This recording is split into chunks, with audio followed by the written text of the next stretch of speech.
TDP కూటమి ప్రభుత్వంలోకి వచ్చిన తర్వాత ఎన్నో వీడియోలు వాళ్ళవి లైక్ జగన్మోహన్ రెడ్డిని తిడుతున్న వీడియోలు కానీ వైఎస్ఆర్సీపీని టార్గెట్ చేస్తున్న వీడియోలు కానీ ఎన్ని చూసినా నా ఆల్ టైమ్ ఫేవరెట్ ఒకటి అయ్యన్న పాత్రుడు గారు తన ఫ్రెండ్తో కూర్చొని వాడు చావలా జస్ట్ ఓడిపోయాడు అన్న వీడియో.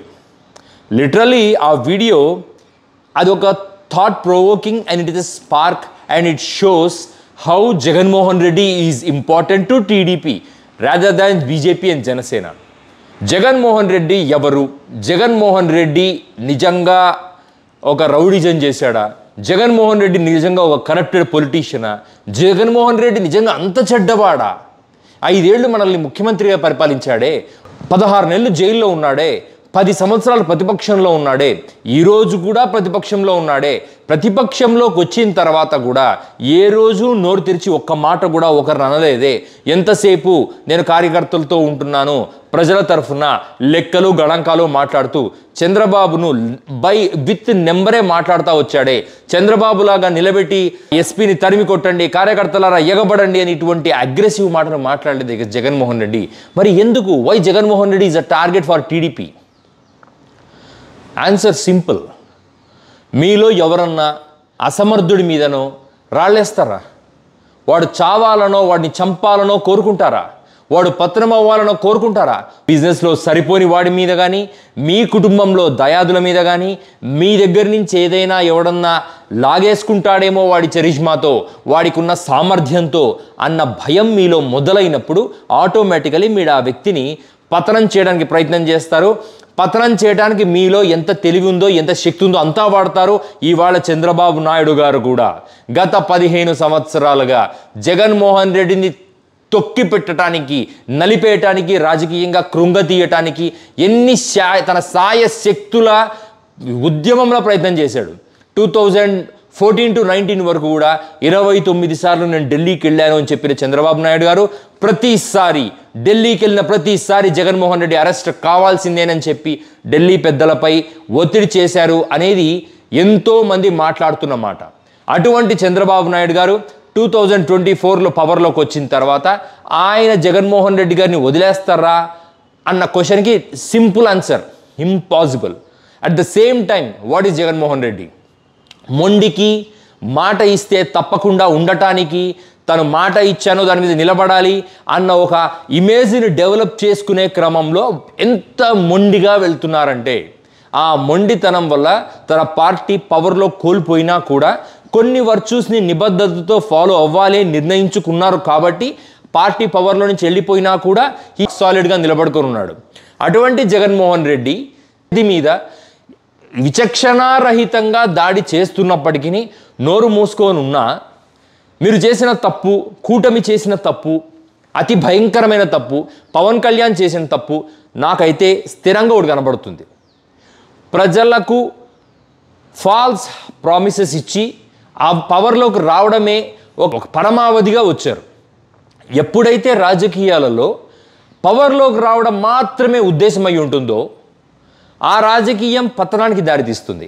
ఫర్ ఎగ్జాంపుల్ ఇప్పుడు పవన్ కళ్యాణ్ గారిని తీసుకోండి. ఎలక్షన్ ముందర ఎంత అగ్రెసివ్గా అరిచేవాడు. ఆడవాళ్ళ గురించి, వాలంటీర్ వ్యవస్థ గురించి, ఉద్యోగుల గురించి, జీతభత్యాల గురించి, జనాలకు రావాల్సిన హామీల గురించి డబుల్ స్టాండర్డ్ మాటలు. ఒక పక్కనేమో రాష్ట్రం ఆర్థిక సంక్షోభంలో ఇరుక్కపోతుందంటాడు, మరొక పక్కనేమో మీకు మాకన్నా వాళ్ళకన్నా టీడీపీ తరఫున నేను మీకు హామీలు ఇప్పిస్తానని ప్రామిస్ చేశాడు. ఇవాళ హామీలు ఇప్పించడానికి ఎవడన్నా మాట్లాడడానికి అపాయింట్మెంట్ అడిగినా ఇవ్వని పరిస్థితి. ఆయన ఫోకస్ అంతా సినిమా ఇండస్ట్రీని పైకి లేపటంపై ఉంది.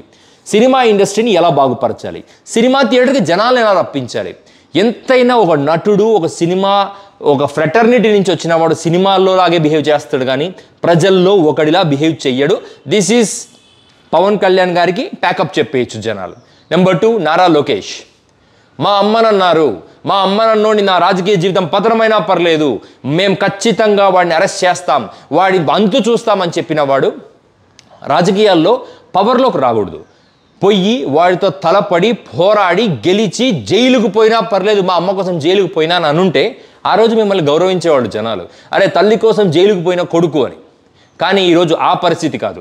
తల్లి పేరు చెప్పి అధికారంలోకి వచ్చి రాజకీయంగా మనకు కక్ష ఎవరెవరి మీద ఉందో అందరి మీద రెడ్ బుక్ అనే పేరుతో వాళ్ళపై రకరకాల కేసులు బనాయింపజేస్తూ వాళ్ళను జైళ్ళల్లో ఉంచుతూ చట్ట ప్రకారమే పగ తీర్చుకుంటూ ఉన్నారు. ఇది ఎంతవరకు సమంజసం అని అడిగేవాడు ఈ రాష్ట్రంలో ఒక జగన్మోహన్ రెడ్డి తప్ప ఇంకెవ్వడూ లేడు.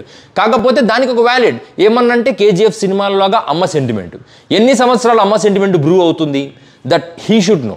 ఇప్పుడు ఆల్రెడీ వల్లభనేని వంశీ చచ్చే పరిస్థితిలో చావు కన్నా బెటర్గా ఉన్నాడు. ఇక నెక్స్ట్ రాబోయే శత్రువు కన్నుకు కన్ను పన్నుకు పన్ను అనేది రాజకీయాల్లో ఎప్పుడూ ఒక ఫెయిల్యూర్ కాన్సెప్ట్. జనం చాలా తెలివైన వాడు. ఒకడు బలహీన పడుతున్నాడు అనుకోండి, వెంటనే వానికి ప్రజాస్వామ్యంలో ఓటు అనే ఒక కత్తి ఇచ్చేస్తాడు. నువ్వు యుద్ధం చెయ్యి, పోరాడు, నువ్వు గెలిచిన తర్వాత మాకు మంచి చెయ్యని. వాడేం చేస్తాడు? కత్తిచ్చారు అంటే నేను పోటుగాడిని కాబట్టి నాకు కత్తిచ్చారు కాబట్టి ప్రతిపక్షంలో ఎవడైతే ఉన్నాడో వానితో యుద్ధం చేసి వాడిని పొడిచి చంపడానికి ప్రయత్నం చేస్తాడు. కానీ జనాలు ఎక్స్పెక్ట్ చేసేది యుద్ధం చేసి వాడిని చంపమని కాదు. ఆ ఖడ్గాన్ని వాడుతూ డిఫెండ్ చేసుకుంటూ నువ్వు డిఫెండ్ చేసుకుంటూ ప్రజలకు మేలు చేయమని. ఆ విషయం మర్చిపోయి ప్రతిపక్షంపై రెడ్ బుక్ అనే పేరుతో రకరకాల దాడులు చేసుకుంటా ఆ ఖడ్గాన్ని ప్రజాస్వామ్యాన్ని చంపడానికి వాడుతున్నారు ఈరోజు రాజకీయ నాయకులు. ఇది లోకేష్ తీరు. ఇక నెక్స్ట్ చంద్రబాబు నాయుడు గారు పవర్లోకి రాకముందు మీకు నేను హామీలు ఇస్తాను, మీకు నేను సంపద సృష్టిస్తాను, సృష్టించిన సంపదతో ఈ రాష్ట్రాన్ని అభివృద్ధి పదంలోకి తీసుకెళ్తానని పలుమార్లు అన్నారు. అదంతా వదిలేసి ఇప్పుడు సంపద సృష్టి దగ్గర ఏమన్నా హింట్స్ ఉంటే వచ్చి ఆయన చెవులో చెప్పాలంట. వచ్చి ఖజానా చూస్తే బెంబేలు ఎత్తుతున్నారా? ఖజానాలో డబ్బులు ఉండవు, లేదా ఉంటే తక్కువ ఉంటాయి.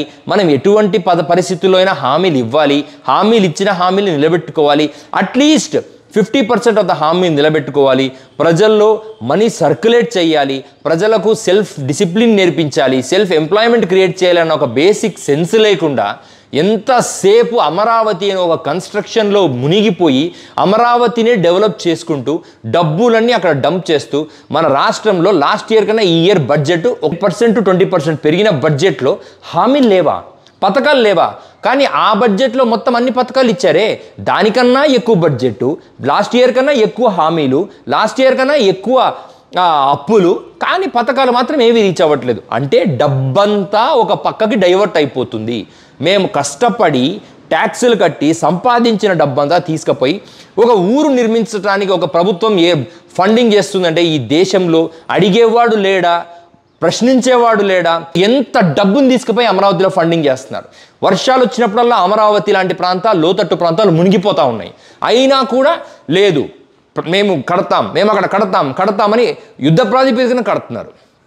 ఆంధ్రప్రదేశ్లో మిగిలిన సిటీస్ డిస్ట్రిక్ట్స్ పరిస్థితి ఏంటి? ఇప్పుడు జగన్మోహన్ రెడ్డి గారి పరిస్థితికి వద్దాం. జగన్మోహన్ రెడ్డినే కొట్టాలని అనుకుని ఉంటే నిజంగా మీరు తెలివైన రాజకీయ నాయకులు, సక్సెస్ఫుల్ రాజకీయ నాయకులు అయి ఉండేవాళ్ళు. కానీ రాజకీయాల్లో ఒక మూర్ఖమైన పాలసీ ఉంటుంది. మనల్ని కొట్టాలంటే మన చుట్టూ ఉన్న వాళ్ళని కొట్టాలి అని. మన చుట్టూ ఉన్న వాళ్ళని కొడితే మనము బలహీన పడతాము అనుకున్న క్యాండిడేట్స్ని మాత్రమే ఆ పాలసీ వాడాలి. ఎప్పుడైతే ఒక మొండివాడు, ఒక ధైర్యశాలి, ఒక శక్తివంతుడు, ఒక తన టైం వచ్చే వరకు చావకుండా బ్రతికుండగలిగిన ఒక వ్యక్తి చుట్టూ ఉన్న వ్యక్తుల్ని ఎంతమందిని మీరు ఎత్తుకెళ్ళి హెరాస్ చేసి చంపినా, కొట్టినా, చిత్రహింసలు పెట్టినా భయపడని ఒకడు ఉంటాడు. అటువంటి వాడిని మెసప్ చేసుకోవడం అవసరమా? అటువంటి వాడిని మీరు గిల్లి ఇవాళ రెచ్చిపోయి సమాధానం చెప్పి ప్రశ్నించి మీ మీదికి వచ్చే స్థితికి తెచ్చుకున్నారు. రాజకీయాల్లో ఆత్మహత్యలు మాత్రమే ఉంటాయి, హత్యలు ఉండవని చెప్పడానికి చంద్రబాబు నాయుడు గారి కూటమి ప్రభుత్వ పరిపాలనలో జగన్మోహన్ రెడ్డి గారిని గిర్లి వాసన చూసిన ఈ పరిస్థితి ఉదాహరణ, సాక్ష్యం. జగన్మోహన్ రెడ్డి గారికి 40% ఓట్ షేర్ ఉంది. జగన్మోహన్ రెడ్డి గారికి కల్ట్ ఫ్యాన్ బేస్ ఉంది. జగన్మోహన్ రెడ్డి గారికి ఒక ఇమేజ్ ఉంది. సో ఆ ఇమేజ్ని కానీ అతను పూలప్ చేసి జనంలోకి వచ్చేస్తే ఏం సాధిస్తారు, ఏం చేయగలుగుతారు? ఒక సినిమా యాక్టర్కి పవన్ కళ్యాణ్కి ఎంత క్రేజ్ ఉందో దానికి రెండింతల క్రేజు జగన్మోహన్ రెడ్డి ఒక రాజకీయ నాయకుడిగా ఉంది. నిరంతరం కార్యకర్తల్లో ఉంటాన హామీ కూడా ఇస్తూ ఉన్నాడు.